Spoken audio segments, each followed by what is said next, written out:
Assalamualaikum warahmatullahi wabarakatuh. Proyek Oracle Indonesia, basis data lanjut by Anas Turmuzi. Teori basis data 2, bab 1, review database 1. Kemudian untuk pokok pembahasannya, 1. Pendahuluan, IR model, model relasional, struktur, query language, normalisasi. Tujuan pembelajaran. Setelah mempelajari materi dalam bab ini, mahasiswa diharapkan mampu memahami database management system atau DBMS dan komponen utamanya, memahami IR model dan dapat menggunakannya sebagai desain awal dari database, memahami SQL dan apa saja yang tercakup dalam bahasa SQL, memahami konsep normalisasi dan dapat melakukan normalisasi data. Kemudian lanjut ke pendahuluan. Pada saat sekarang ini, kesuksesan suatu organisasi bergantung pada kemampuan menangkap data secara akurat dan tepat waktu. Dalam hal pengoperasian pengaturan data secara efektif, mampu maupun penggunaan data untuk keperluan analisa, kemampuan untuk mengatur atau mengelola sejumlah data, dan kecepatan untuk mencari informasi yang relevan. Untuk mendapatkan himpunan data yang besar dan kompleks, bantuan atau tools yang akan menyederhanakan tugas manajemen data dan mengekstrak informasi yang berguna secara tepat waktu. Kemudian basis data adalah kumpulan data yang dapat digambarkan sebagai aktivitas dari satu atau lebih organisasi yang berrelasi. Sebagai contoh, basis data universitas berisi informasi mengenai entiti, semisalnya mahasiswa, fakultas, mata kuliah, dan ruang kelas. Relasi diantaranya entiti seperti pengambilan kuliah yang dilakukan oleh mahasiswa, staf pengajar di fakultas, dan penggunaan ruang perkuliahan. Manajemen sistem basis data atau database management system, disingkat dengan DBMS, adalah perangkat lunak yang digunakan untuk membantu dalam hal pemeliharaan dan utilitas kumpulan data dalam jumlah besar. DBMS dapat menjadi alternatif penggunaan secara khusus untuk aplikasi, misalnya penyimpanan data dalam file dan menulis kode aplikasi yang spesifik untuk pengaturannya. Kemudian kita lanjut ke IR model. Pada IR model, gambaran dunia nyata diistilahkan dalam objek dan relasinya. IR model bisa digunakan untuk mengembalikan inisial dari desain basis data. IR model menyediakan suatu konsep yang bermanfaat yang dapat mengubah deskripsi informal dari apa yang diinginkan oleh user menjadi hal yang lebih detail, presisi, dan dan deskripsi detail tersebut dapat diimplementasikan ke dalam DBMS. Pada konteks yang lebih luas, IR model digunakan dalam fase desain basis data konseptual. Kemudian entity, atribut, dan himpunan entity. Entity adalah objek dunia nyata yang dapat dibedakan dari objek yang lain. Entity digambarkan dalam basis data dengan menggunakan himpunan atribut. Himpunan entity yang sejenis disimpan dalam himpunan entity. Himpunan entity, kumpulan entity yang sejenis. Perhatikan pada gambar 1.1, entity pegawai, employee. Misalnya, himpunan data pegawai. Semua entity dalam himpunan entity memiliki himpunan atribut yang sama. Tiap himpunan entity memiliki kunci atau case, biasanya disebut dengan primary key. Tiap atribut memiliki domain. Pada entity pegawai, yaitu ini menggunakan employees, terdapat primary key-nya SSN dengan entity nama dan load.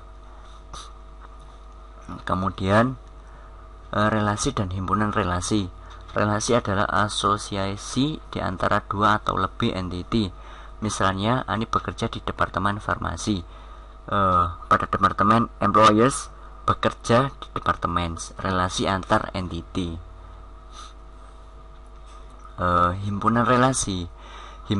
Himpunan dari relasi yang sejenis.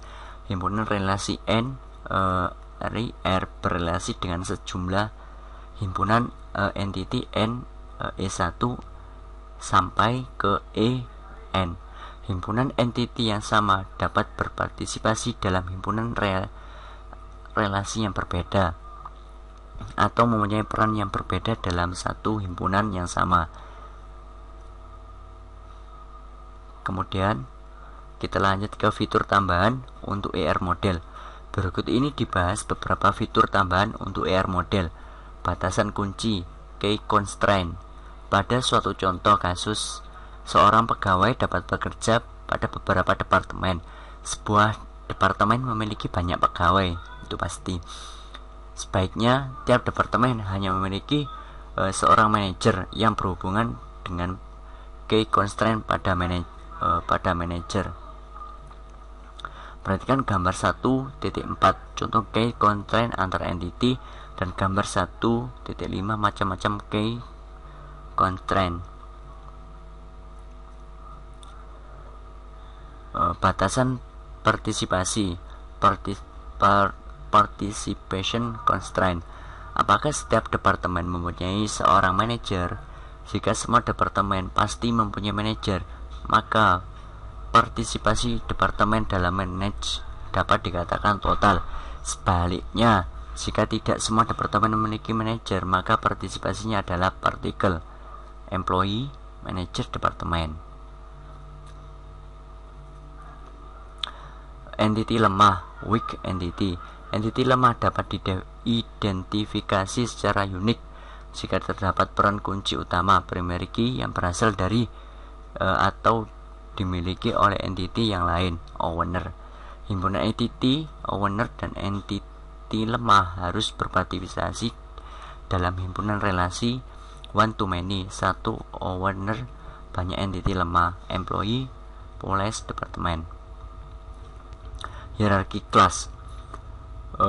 Seperti pada C++ dalam bahasa pemrograman yang lain, suatu atribut dapat diturunkan jika kita deklarasi A B dan step A juga termasuk entity B. Overlap constraint.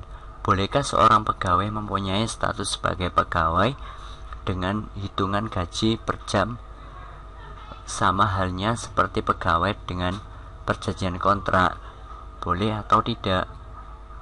Covering constraint. Apakah setiap entity employee juga merupakan entity hourly IMP atau kontrak IMP? Alasan mengapa ISA. Hierarki gambar 18 merupakan hierarki kelas. Alasannya untuk menambahkan deskripsi atribut yang lebih spesifik pada subkelas, untuk mengidentifikasi entity yang berpartisipasi dalam suatu relasi. Agregasi digunakan pada saat kita perlu memodelkan apa saja yang terlibat dalam suatu himpunan relasi. Agregasi memperbolehkan kita untuk memperlakukan suatu himpunan relasi sebagai himpunan entity untuk tujuan partisipasi dalam relasi yang lain. Gambar berikut menunjukkan bahwa monitor adalah relasi yang distinct atau tidak boleh sama dengan deskripsi atribut. Juga dapat dikatakan bahwa tiap sponsorship dimonitor oleh seorang pegawai. Berikut gambaran contoh agregasi. Terdapat project, sponsor, departemen, monitor, dan employees. Di setiap tabel memiliki PK atau primary key yang berbeda-beda. Model relasional. Basis data relasional adalah himpunan relasi. Suatu relasi adalah himpunan kolom atau tabel. Semua barisnya bersifat distinct atau unik. Sedangkan relasi itu sendiri berdiri dari dua bagian, yaitu instance tabel dengan baris dan kolom. Baris sama dengan kandidat, kolom file, degree atau arity. Skema menentukan nama relasi plus nama dan tipe kolom. Contoh relasi misalnya student, SID string, nama, string logo, string login, X integer.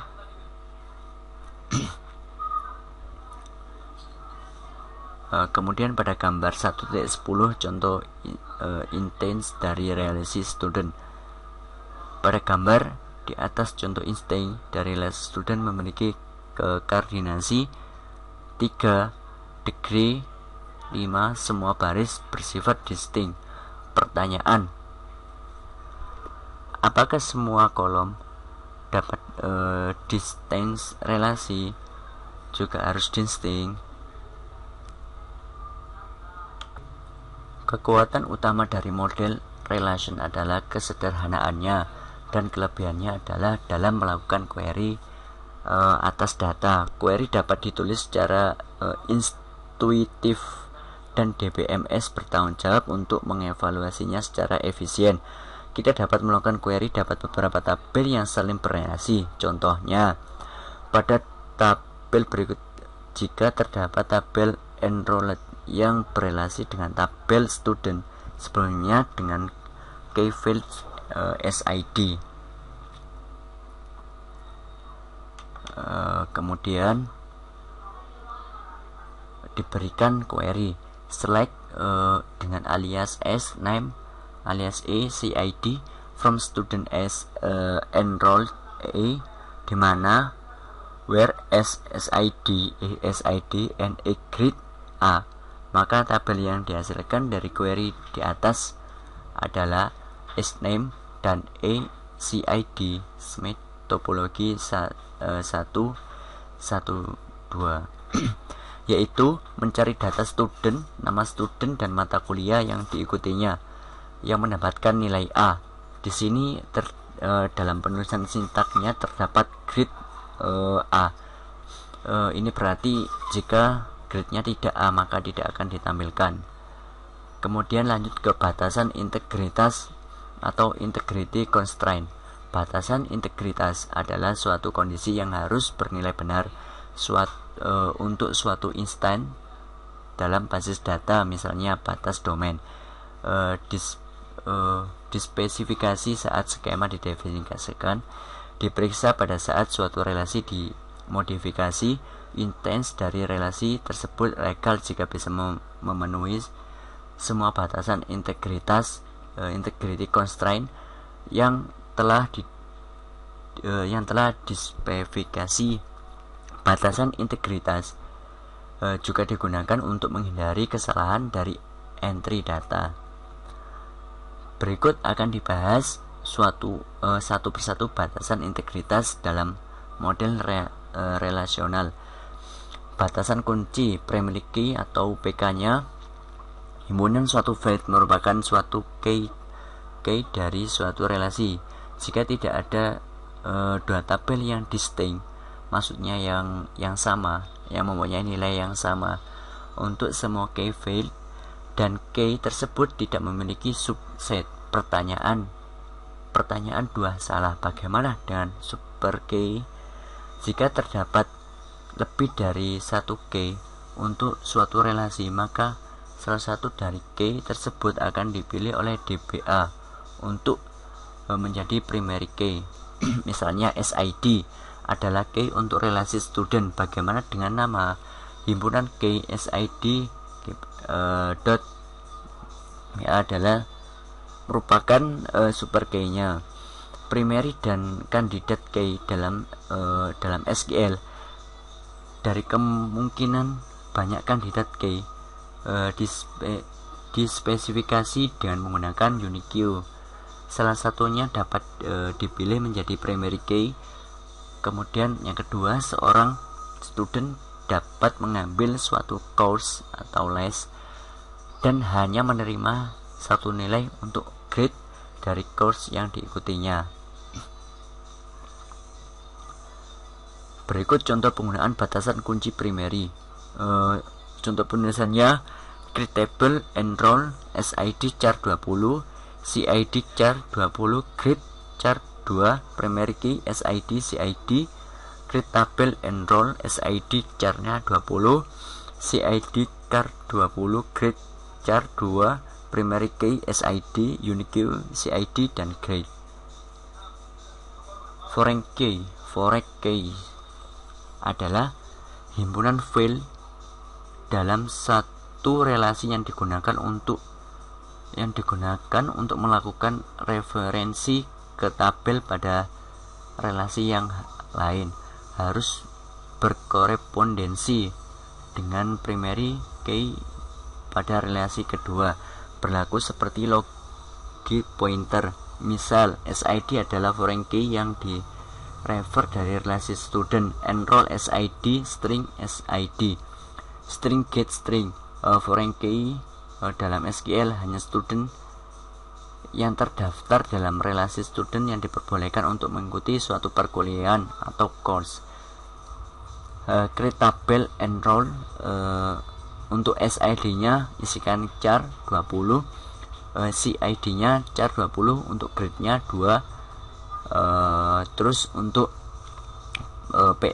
PK-nya atau primary key SID dan CID, foreign key-nya SID reference student.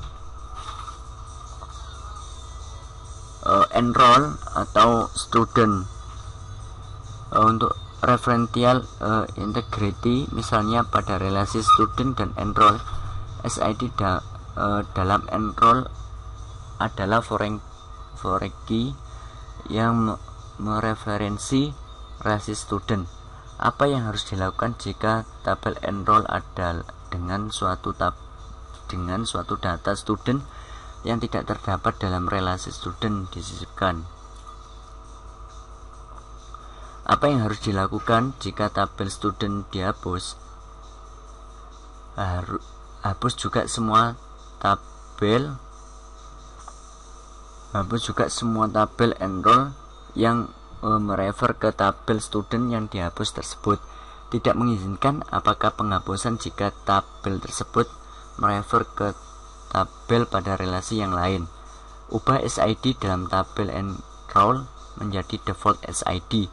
Dalam SQL juga dapat dilakukan setting pada tabel enroll yang direfer oleh tabel student yang dihapus tersebut dengan memberikan nilai khusus, yaitu 0, yang artinya tidak diketahui atau unknown atau inapplicable. Sama halnya jika primary key dari tabel student dilakukan perubahan atau update. SQL mendukung pilihan berikut untuk perintah delete dan update. Defaultnya adalah tidak dilakukan apa-apa. Pembatalan perintah delete atau update. Cascade juga mendelete semua tabel yang merefer ke tabel yang didelete. Set nilai 0 default. Set nilai foreign key dari tabel yang direferen. Contoh pembuatan referential integrate. Create tabel enroll SID char 20, CID char 20, grade seperti tadi, char 2 primary key SID CID, foreign key reference student, on delete cascade, on update set default. Untuk struktur query language. Struktur query language atau SQL adalah bahasa database relation yang dibuat berdasarkan suatu standar. Bentuk dasar dari SQL adalah sebagai berikut: select distinct, select list from list, where dimana qualification. Step query dalam SQL harus memiliki klausa select yang menentukan kolom yang akan ditampilkan pada hasil, dan klausa from yang menentukan proses produk tabel. Klausa option where menentukan syarat-syarat seleksi pada tabel yang ditentukan oleh from. Kemudian berikut ini akan dibahas sintaks query SQL. SQL dasar dengan lebih mendetail. Yang pertama, from list. Pada klausa from adalah daftar nama tabel. Nama tabel dapat diikuti oleh nama alias. Nama alias berguna ketika nama tabel yang sama muncul lebih dari sekali pada from list. Select list adalah daftar nama kolom termasuk ekspresinya dari tabel-tabel yang tercantum pada from list. Nama kolom dapat diawali dengan nama alias dari tabel. Kualifikasi pada klausal where merupakan kombinasi boolean atau pertanyaan kata sambung logika dari kondisi yang menggunakan ekspresi yang melibatkan operator pembanding. Sedangkan ekspresi itu sendiri dapat berupa nama kolom, konstanta, ataupun aritmatika atau string. Kata kunci distinct bersifat pilihan yang menghapus duplikat dari hasil query. Duplikat yaitu di sini tidak boleh sama. Untuk yang lain, SQL menyediakan 3 konstruksi set manipulation yang memperluas query dasar, yaitu union, intersect, except. Juga operasi set yang lain seperti in untuk memeriksa apakah elemen telah berada pada set yang ditentukan, any dan all untuk membandingkan suatu nilai ID dengan elemen pada set tertentu. Untuk exercise untuk memeriksa apakah suatu set kosong atau tidak.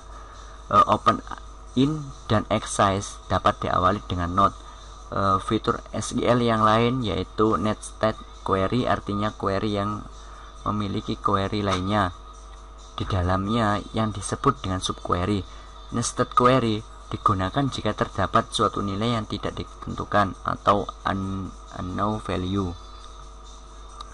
Kemudian kita lanjut ke SQL mendukung 5 operator aggregate yang diterapkan pada sembarang kolom, yaitu count, sum, avg, max, min. Count untuk menghitung, sum untuk menghitung jumlah seluruh nilai, avg menghitung rata-rata, max menghitung nilai paling besar, min mencari nilai paling kecil. Kadangkala operasi aggregate diperlukan pada sekelompok grup dari baris pada relasi. Untuk menulis query semacam itu dibutuhkan klausa group by dan penambahan klausa having jika kita ingin menerapkan suatu kondisi terdapat data yang sudah dikelompokkan dengan grup. Kemudian lanjut ke normalisasi. Normalisasi ini adalah perbaikan skema data. Latar belakang diperlukan normalisasi adalah karena adanya penyimpanan informasi yang redundant. Istilahnya, normalisasi berasal dari E.F. Cook, salah seorang perintis teknologi basis data. Normalisasi adalah proses untuk mengubah suatu relasi tertentu ke dalam 2 buah relasi atau lebih. Berikut ini adalah dijelaskan proses normalisasi. Terdapat 3 normalisasi, yaitu bentuk normal pertama, kedua, dan ketiga. Untuk normalisasi pertama, suatu relasi dikatakan dalam bentuk normal pertama jika dan hanya jika setiap atribut bernilai tunggal. Untuk setiap atribut bernilai tunggal. Untuk setiap baris, contohnya NIP nama hobi. Yang tabel di bawah merupakan yang sudah dalam bentuk normal pertama. Di sini terdapat NIP merupakan primary key-nya nama dan hobi. Di sini untuk nama Endang Si Permana dan Samsul terdapat 2, kemudian dijadikan 1. Untuk bentuk normal kedua, normalisasi kedua, suatu relasi dikatakan dalam bentuk normal kedua jika berada dalam normal pertama dan setiap atribut bukan kunci memiliki ketergantungan sepenuhnya terhadap kunci primer. Contohnya primer maksudnya. Sebelum bentuk normalisasi kedua terdapat NIP merupakan primary key, nama, KD mata kuliah, dan nilai. Setelah dinormalisasikan terjadilah NIP primary key, KD mata kuliah, dan nilai. Untuk namanya hilang. Untuk Bentuk normalisasi ketiga yaitu 3NF. Suatu relasi dikatakan dalam bentuk normalisasi ketiga jika berada dalam normalisasi kedua dan setiap atribut bukan kunci tidak memiliki ketergantungan transitif terhadap kunci primer. Contohnya, sebelum bentuk normal ketiga terdapat kode proyek, nama, alamat. Setelah terjadi normalisasi ketiga sehingga menjadi kode proyek dan nama. Untuk nama Endang, Si Permana, dan Samsul. Sekian dari teori basis data 1. Apabila ada yang ditanyakan, silakan kirim pesan lewat email anasturmudi@gmail.com. Sekian, terima kasih. Wassalamualaikum warahmatullahi wabarakatuh.